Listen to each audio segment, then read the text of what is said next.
And welcome back. You know, it is always great to get the family all together for the holidays this time of year, but not all family members actually get along. Well, licensed marriage and family therapist, Dr. Bill Baker, he joins us now to talk about how actually grumbling affects a relationship. Thank you so much for joining us.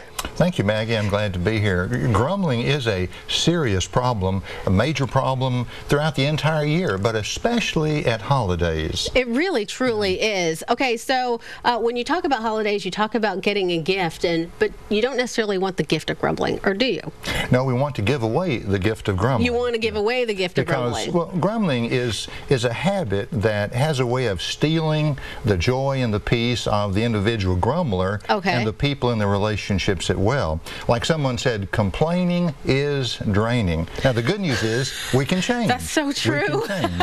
Now, perhaps we need to give the gift of no more grumbling. Okay. Now, I brought a gift today and to illustrate it, and this is someone we probably know quite well, Mr. Grinch. Yeah. Now, he went through a change, and he was a master grumbler, but he developed a heart. That is so true. 3 times bigger. And so now he's on kind of a he's on a campaign to help other people. The no grumble zone. It's a no grumble zone, right?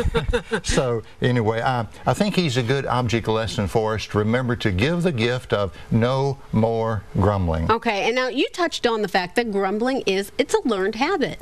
You can change that. Yes, it is a habit. Usually started in childhood as we imitate negative adults, and then it's reinforced as we initiate our own negative beliefs. The basic problem is we have a negative mindset. That's the cause. Now, the cure is simply changing the negative mindset, Maggie, into a positive belief system, and then, as I like to put it, installing that in our minds, internalizing it in our hearts, and integrating it in our lives, like Mr. Grinch did. Like Mr. Grinch did. Yes. And you know, the interesting thing about grumbling, it actually has a cost on you. Not just, it's a health cost, isn't it?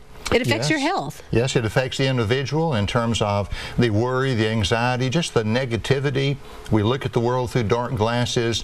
I'm not happy, so if I'm not happy, no one else is going to be happy, and I'll make sure of it because I know how to grumble and take care of that. Right. Okay, so if you had like 3 easy steps for folks, you mentioned it's a learned habit, so it's something that you can change. What can you do? 3 easy steps to make sure that you can stop the grumbling and get into the no grumbling zone. I like that, Maggie.